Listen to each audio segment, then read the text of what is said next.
investors are well suited to develop this emerging sector. So when you look at the SDG goals, what are the underlying goals? So the underlying goals that we want a sustainable financial system, we want financial inclusion, we want to reduce the vulnerability, and also we want to maintain the social balance, and we want to keep our environment or climate safe, not polluted, and also we want to improve the infrastructure well. So there are 17 SDG goals, you know that. Now, Islamic finance is a non-traditional source for SDG financing, and the major principle of this SDG goals that I said is financial stability, inclusion, and social prosperity. So Islamic financing will be instrumental in the successful implementation of SDG policies, and there are 17. I'll come to it just in the next slide. But before I do this, as of now, in 2020, the size again of Islamic finance is about 3.2 trillion. The emphasis is on risk-sharing finance and shared prosperity. It links to the real economic activities, and the whole idea of Islamic finance is partnership-based. And this industry is moving forward the entire world. So if we look at the different types of Islamic finance and how they connect with different aspects of SDG goals. So let's look at, we categorize into three different parts. First one is infrastructure development and capacity building. The second one is social development. And the third one is promoting innovation to achieve efficiency. So if you look at infrastructure development and capacity building, there are 8 different SDG goals that we can put here: SDG 4, 7, 9, 11, 13, 14, 15, and 17. And Islamic financing mechanism, you raise wholesale funding mainly from Sukuk program and Islamic syndicated financing. And the second is social development. There are 6 SDG goals fall under this category, and SDG 1, 2, 3, 5, 8, and 10. And Islamic social and financial inclusion can be used in order to achieve these social development goals of SDG. We can use Islamic social finance, zakat, waqf, Islamic microfinance. And finally, promoting innovation to achieve efficiency. There are 6 SDG goals falls under this category: SDG 6, 7, 8, 13, 14, and 15. And equity-based structure is more suitable in promoting innovation, such as Islamic private equity, Islamic venture capital, equity funds, and crowdfunding. So here are more examples.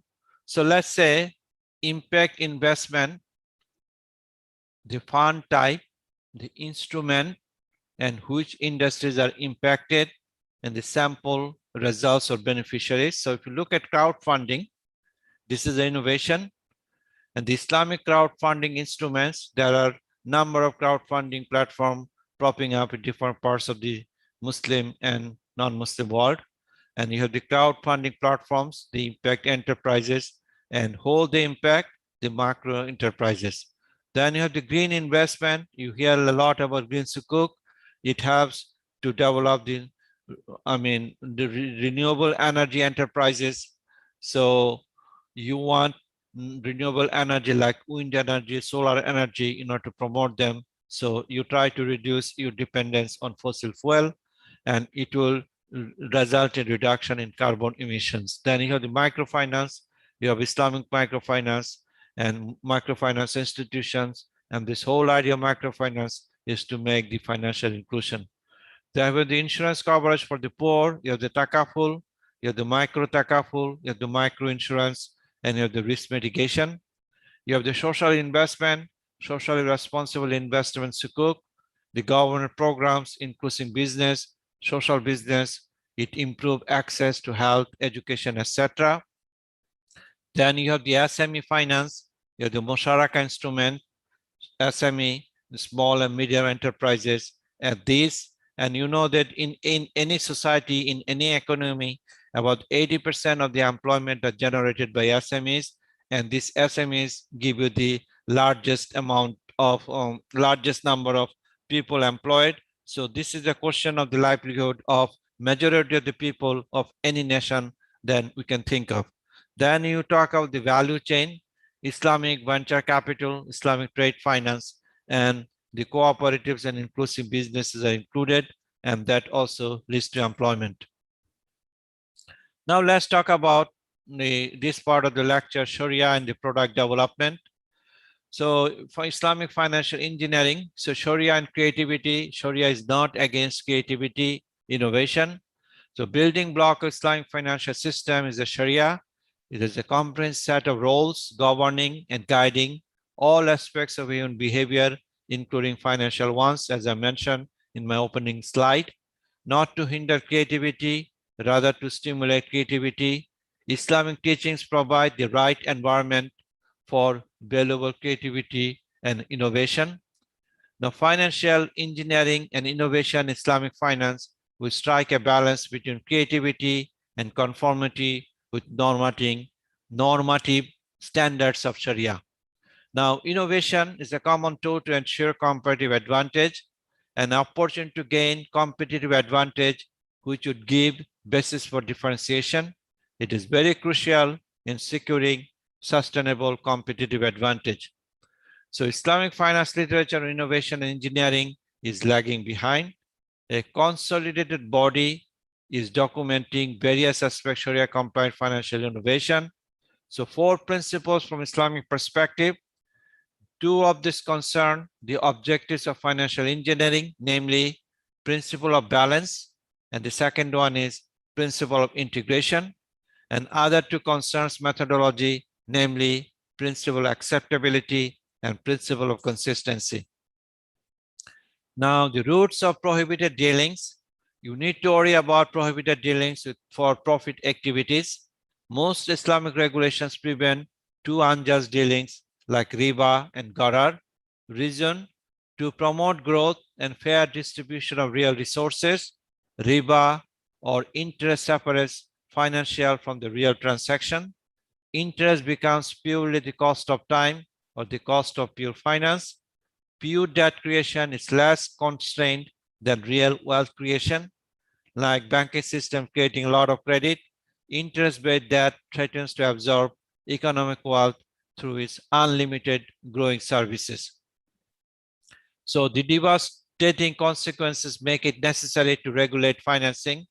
An Islamic regulation of debt represents the necessary control mechanism.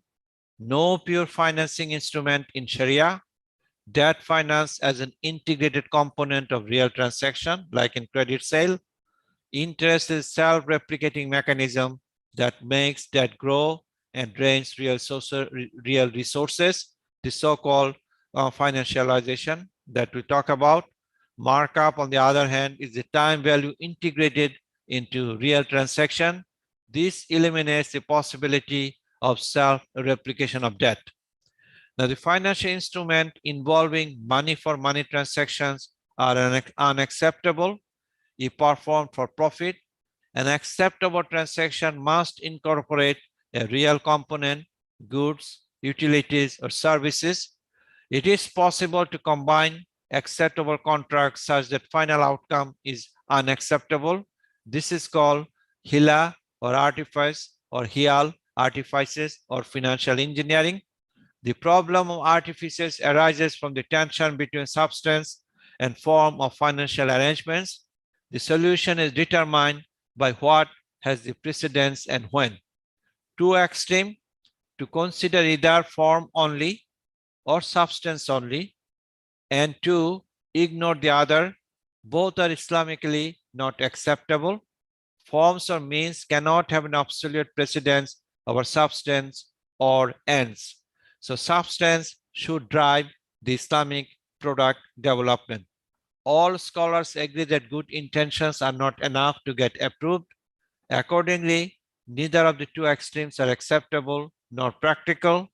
Muslim scholars agree that a balance between form and substance. So What is the scope of a Sharia governance framework? So you have the product initiative, number one step. Then you do the preliminary Sharia analysis. Number three, you do the legal documentation and product proposal. Number four, you do the Sharia review of the documents. Number five, you do the Sharia ruling. Number six, dissemination Sharia rulings. Number seven, periodic Sharia review. And number eight, annual Sharia review. So this is steps 1 through 8 should be followed and executed in all Islamic financial industry. So sometimes we use the legal hiyal, or we call a term, we have a paper in Arab Law Quarterly, we call fatwa shopping. So fatwa shopping often used in the more negative sense. And it is very common term in private international law, it's called forum shopping. So fatwa shopping refers to seeking opinion and rulings by Islamic scholar on matters where there is ambiguity that a certain product or banking activity is in line with Sharia or not. So Islamic finance industry, it could be used in the negative sense. So for example, the act of looking for a favorable Sharia ruling on a particular issue or fishing around for Sharia scholars who will sign off on such a product. Now, allegation, the fatwa shopping is often tainted with elements of financial inducement for favorable fatwa, and there are favorable forum, favorable scholars, endorsement of a self-serving fatwa, and we have tons of examples of this fatwa shopping in the Islamic financial industry. So, incidence of alleged fatwa shopping now touches on the reputation of Islamic financial institution. We had a paper on this, 2007. So let's look at what are the different types of fatwa shopping. So the proposals for new financing techniques, product development, fatwa shopping to ratify an existing proposal, and fatwa shopping has helped breed fatwa chaos. So if you look at what are the chaos that you're talking about. So you could have a proactive search. You're looking for a favorable scholar or scholars who will ratify your product. Unguided online search, sometimes the fatwas, all fatwas are roaming around online and you're using that fatwa in order to justify your new product. For example, Yusuf al-Qaradawi, he came to the United States in 1970s and he made a fatwa that you should not really borrow money in order to buy houses. That means so-called mortgage that exists in the United States, because that was the Islamic finance. Then 20 years later, he came again to the same community and he saw most of the Muslim population are living in rental apartment. So in that case, he said that, look, it is more important to have economic empowerment than looking at not being poor. So he changed his fatwa in a sense that you try to create a product so that you can own a house rather than rent a house. So you have to be careful when you do unguided online search. Adoption of previous fatwa, like Taqi Usmani made a fatwa one time and this fatwa is no longer valid. So even he said that that is not a valid fatwa anymore. So we look for all this, we cut corners, we call this. We try to find an opportunity to use a fatwa in order to ratify or make otherwise a non-acceptable Islamic financial product acceptable. Overbearing influence of the management. Management play a very heavy hand in Sharia compliance. I hear this anecdote a lot. The Muraqib within financial institution at the end of the year comes out with their Sharia audit, and the management then tells they go and change it. So this kind of thing happens a lot, unfortunately, in many Muslim countries. The Sharia scholars do not have any other employment opportunity. So they try to live with this thing because they have an employment risk. Choice of favorable scholars, as I told you, these are the 5 dimensions of fatwa shopping. An example, so therefore, while it is acknowledged that genuine difference in opinions interpreting Islamic Sharia rules and principle is a blessing for the Islamic financial services industry, their cynical fatwa shopping or fishing for Fatwa, that is asking Sharia opinions from a variety of Sharia scholars and then picking the most convenient opinion, cannot be considered an acceptable practice. It is according to an IFSB ruling 2005-25. So when we talk about degrees of separation to veil riba, so let's look at, here's an example. The first one, so A gives $100 loan to B. Let's say A is a bank, and the B charges $105 1 year from later. So this thing is definitely haram, that constitutes riba. But if you look at on the other side, that you create a intermediate instrument. For example, A, who is the borrower, who is the banker, wants to loan money to B, and B is the customer. So what does B do? B sells brick for cash to A. And as a result, B gets cash 100 Malaysian ringgit. So if you look at these two arm of this transaction, this is a valid sale. There is no Sharia violation here. But then if you look at then the second arm, so because B needs cash and A does not have any use for brick, so what A does, A sells, A here in this example is the banker, resell brick to B on credit, and the B agrees to give $105 to bank A. So if you look at the second set of transaction is perfectly Sharia compliant. But when you look at this entire thing, what is happening? That B gets $100 now and A gets $105 1 year later. So this is a Sharia compliant transaction. But the end result is the same as like the first one. The riba, which is haram, in both cases, B gets $100. In both cases, A gets $105, $5 additional. So this is the legal trick. This is Sharia compliant, the right-hand side, but the left-hand side is not. So these are the transactions we are mimicking the conventional banking industry to make Islamic financial product. So that's why many people say that, yes, they also take interest, but in the name of profit. So you have to be very careful. These are not the same thing. This example that I'm giving, they are fundamentally different. So what I'm trying to say, the most of the Islamic financial products are Sharia compliant. The question is whether they are Sharia based or not. So what are the strategies for product development? The product development forms a basis for moving forward with many competitive players. The business organization continually engage themselves in product development in order to avoid becoming obsolete. In today's business environment, there is no executive task more vital and demanding than the sustained management of innovation and change. Now, there are three strategies for product development. You can start from the conventional product, which we'll call imitation, or following the leader. Then, or part B, you can start from Islamic products, which you call mutation, or part C, you can start from the real needs of the customer. So imitation, have an existing conventional product as a reference, and then use available Islamic contracts to construct an equivalent product with almost identical properties. And this strategy is also called reverse engineering. For example, you can replicate a conventional loan with interest to tawarruk. Time deposits are replicated through reverse tawarruk. A financial call option can be replicated through arbun.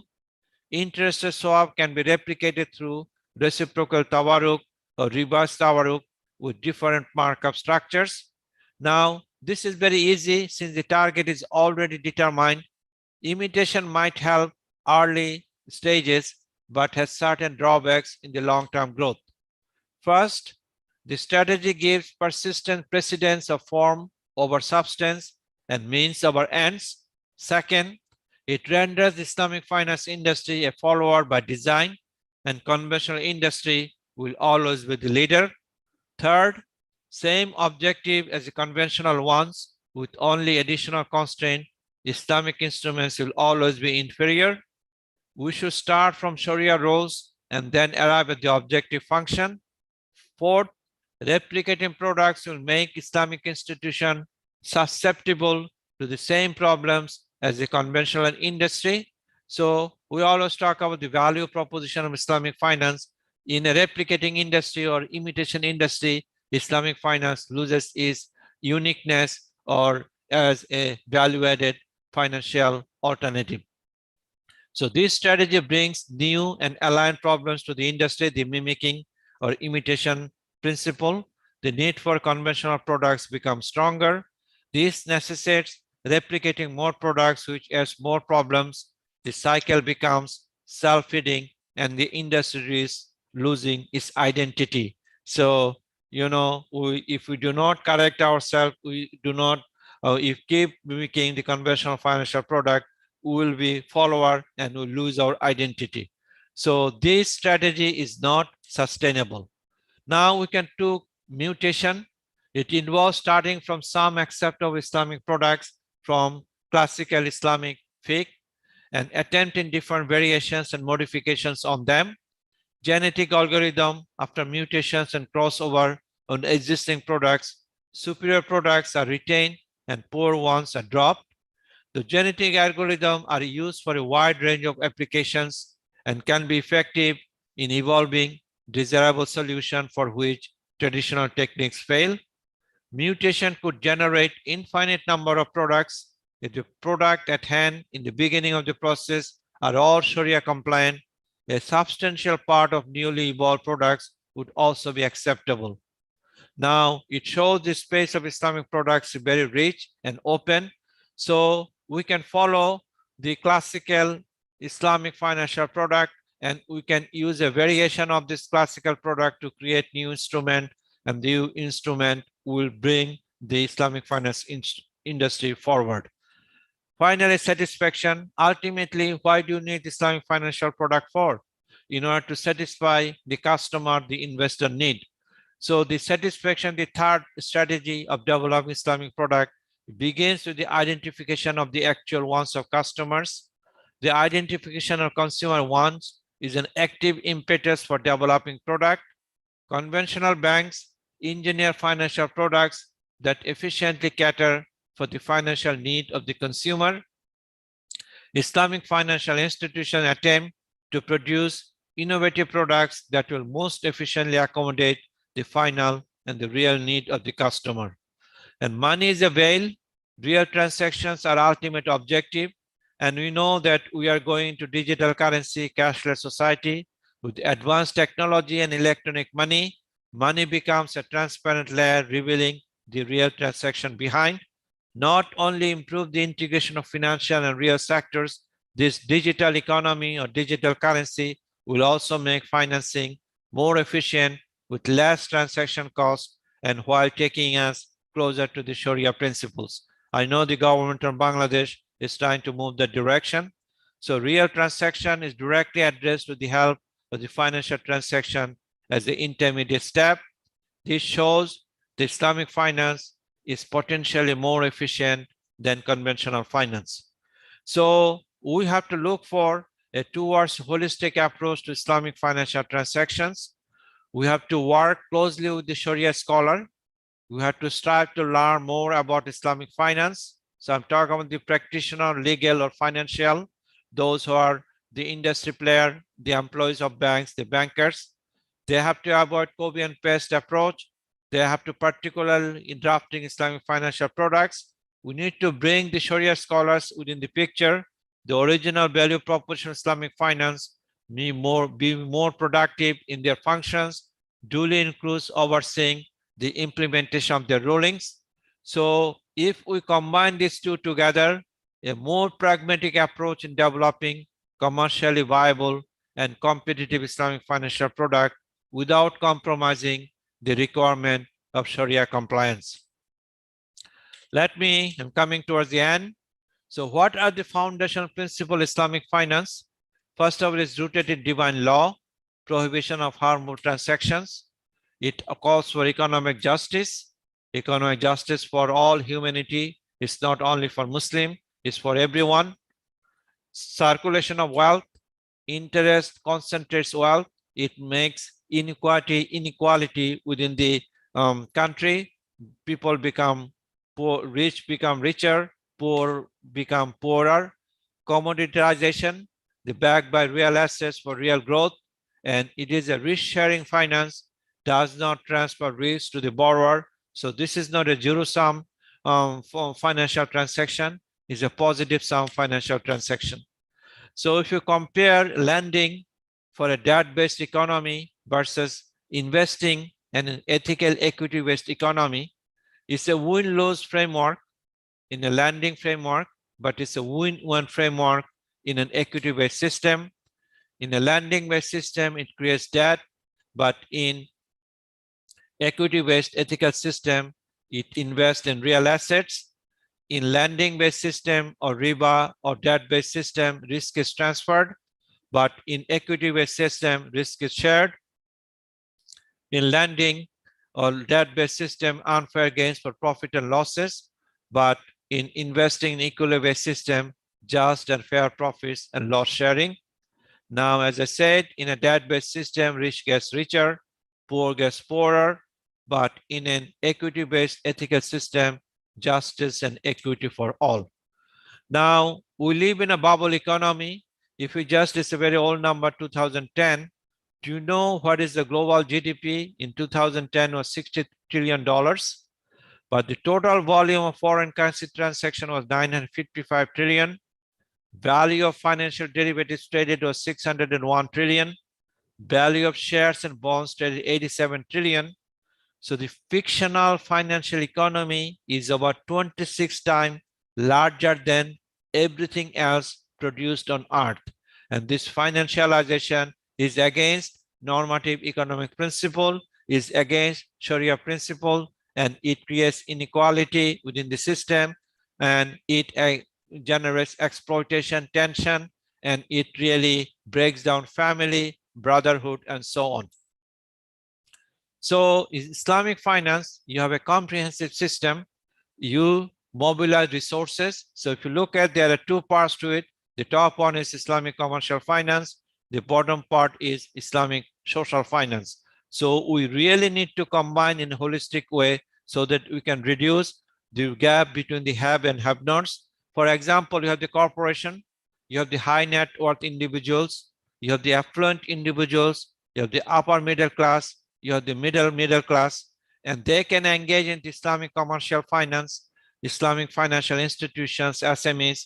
There are sukuk investment, there are equity funding. But on the bottom, you have the lower middle class. You can use microfinance and micro takaful to target this class. You have the hardcore poor, you have the Islamic social finance, zakat, awqaf, sadaqah, and qardul hasan. So there are many challenges facing the Islamic financial institutions. Of course, number one, you are developing appropriate legal, regulatory, supervisory, and Sharia framework. There has been a lot of progress made in this area in many jurisdictions, but still there are some jurisdictions, Islamic banking and finance laws are absent. You have to manage the liquidity Islamic financial institution. This is a major problem. Continuing development of financial products that have positive impact on the economy. You need to develop of the Islamic microfinance for the poverty alleviation, encouragement of financing income generation, awqaf project, and the capacity building of waqf institutions, and commitment to apply Sharia, accounting and supervisory standard issued by a specialized institution. So Islamic finance is a value-based finance. We need a paradigm shift from the conventional pace to Islamic one. From conventional instability, we want to move to stability.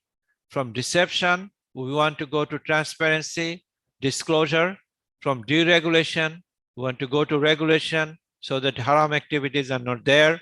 And conventional space is value neutral, but in Islamic finance is timeless values, is good for everyone.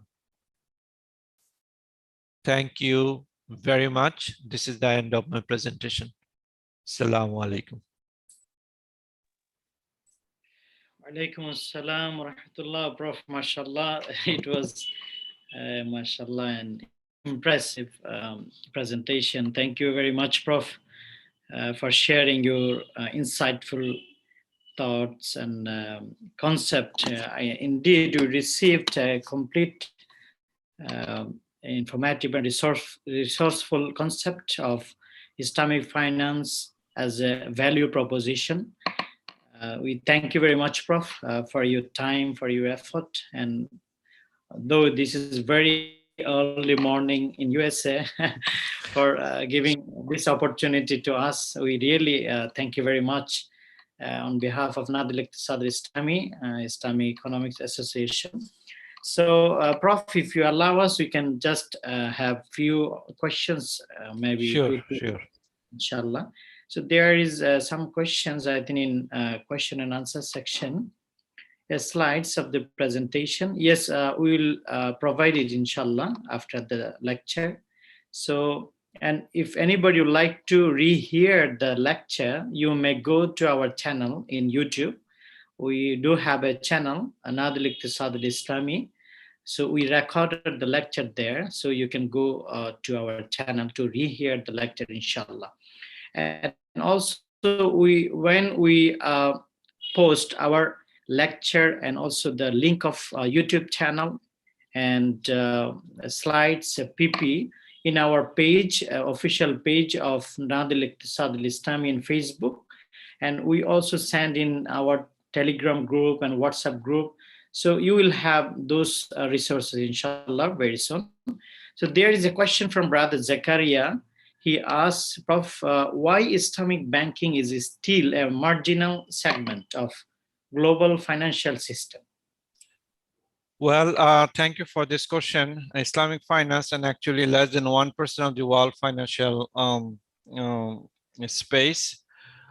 First reason is that still we do not, the Muslim population is about almost 2 billion people.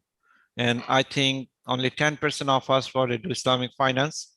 But if we come more and more and engage into Islamic banking and financial product in order to do our commercial life, that industry will grow. That's one reason. Second reason is that, of course, there's a pressure from the conventional banking industry and conventional world.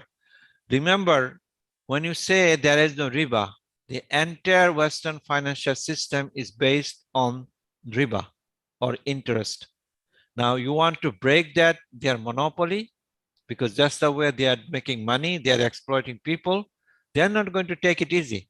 So yes, you'll be surprised to know this. The biggest player in Islamic finance are the Western financial institutions, because they have found a business opportunity. They can sell religion. So they are playing with a religious, sentiment in order to, make mimicking. They remember the three ways of Islamic financial product can develop. One is mimicking, one is mutation, one is satisfaction. So they want to keep this mimicking part so that they can exploit the Islamic world in order to extract rent from us rather than giving the true value proposition. So in order to do this, what we need to use more and more Islamic finance. We need to get away from interest-based financial dealings, number one. Number two, we need to create Sharia scholars who are good in banking and finance. So what is happening right now? Industry is totally divided right now. Those of the Islamic finance work for the Islamic finance industry. They're a group who understand Sharia, classical fiqh, but they have very little knowledge about how the modus operandi of Islamic banking or finance or the conventional banking finance work. Those who know Islam banking, they lack Sharia. So we really need to develop a curriculum where you bring the Sharia and banking together. So we have two-in-one scholar. When those scholars come to the market, when they dominate, I will see the Islamic finance industry will grow more exponentially. And I'm waiting for those days. And I pray that younger generation will come forward, will study. The universities develop curriculum where they combine these two together in a holistic way. I mean, thank you very much, Prof. And now we open microphone for, I think, sister or brother, I'm not sure, sorry, Ilan Salar Kamal. So please Welcome, Ilan Salar Kamar. If you have any question. Assalamu alaikum. Alaikum Walaikum salam. salam. Yes, please. Firstly, thank you so much for this valuable lecture. I would like to mention an example about sustainable community in Singapore when there are low income people and they want to make a project.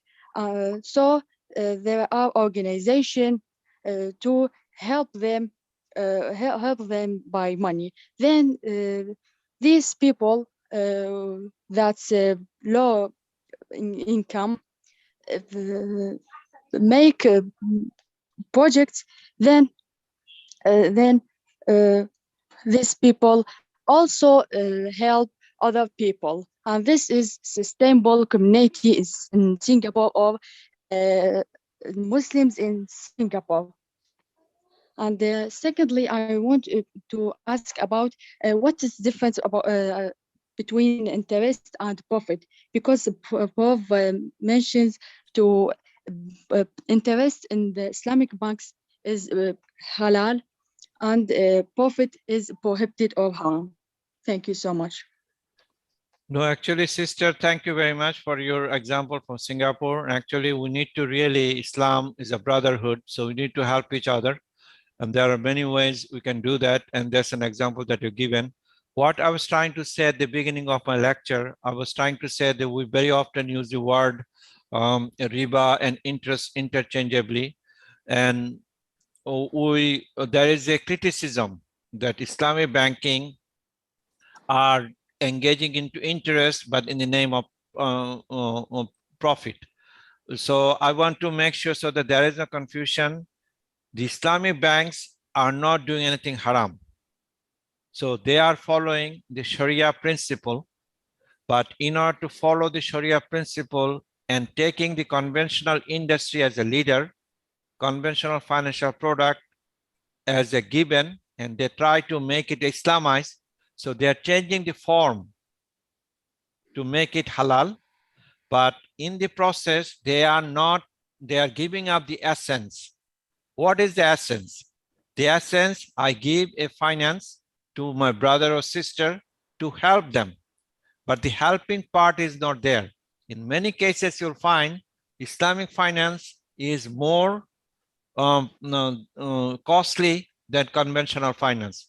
Part of the reason the transaction cost is higher in making an Islamic financial product. Remember, I have given you an example that in order to make a murabaha financing, because you cannot give directly money, so you have to bring a real transaction in between, but you are doing the real transaction for the sake of making it halal. So that is adding another layer of cost. So in many cases you'll find that it costs more to do a murabaha than simply taking a loan. Like I live in the United States, we have Islamic mortgage, and Islamic mortgage is always 20-30 basis points more than conventional mortgage, because in order to comply with the local regulations, they have to do a lot more paperwork, and that add cost to their pricing. So they cannot, in order to be competitive, they have to sell or give Islamic mortgage or product at a higher profit margin than a conventional interest rate. I hope that answers your question, sister.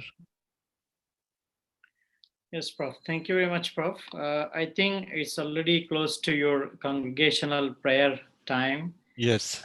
For their prayers. So I think we today we can conclude the session here, inshallah. So, Prof, we inshallah would love to have more sessions with you, maybe in near future, with other topics related to this field and areas. As you know, in our session, normally many lecturers and professors and also professionals join. Almost all Arab countries, from Arab countries and non-Arab countries. So we are promoting English lectures and programs in these Gulf countries as well, under the umbrella of this Nadil Iqtisad al-Islami in Kuwait University. So our Director General, Dr. Al Ubaid, who is leading the association as well. So we thank Nadal Iqtisad al-Islami Association and all those who are working hard for spreading and also for promoting Sharia compliant standards and these frameworks around the world. So we thank all participants and attendees for joining us in this session. And we will see you again in many other sessions, inshallah, very soon. And at the end, we'd like to hear some concluding remarks from our renowned scholar, Professor Mohammad Kabir Hassan.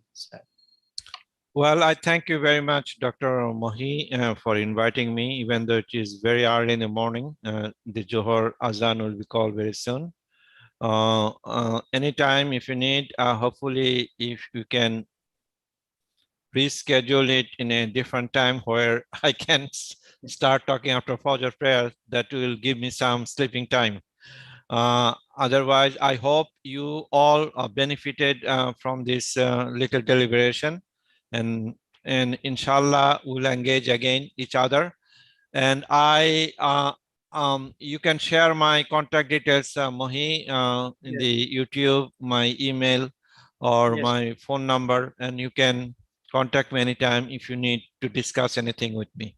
I thank you very much for listening to me. Assalamu alaikum. Prof, thank you very much. May Allah bless you, Prof. Nasallallahu subhanahu wa ta'ala at-tawfiq was-sadad wal-ikhlas. May Allah bless us all. May Allah guide us to the right right understanding of Islamic banking and finance in this field. And with that, we conclude the session today here.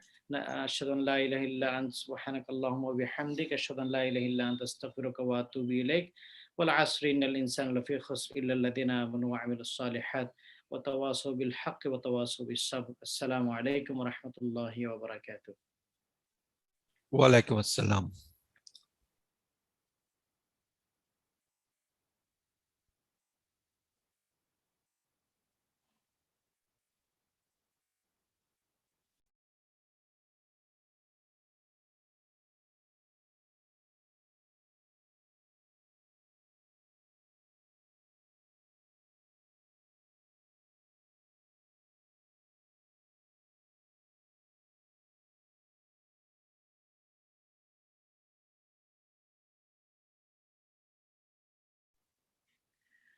Yes, please. Regarding the slides and PP, Al-Mad Al-Ilmiya, we'll provide it in our Facebook page and also in our YouTube channel.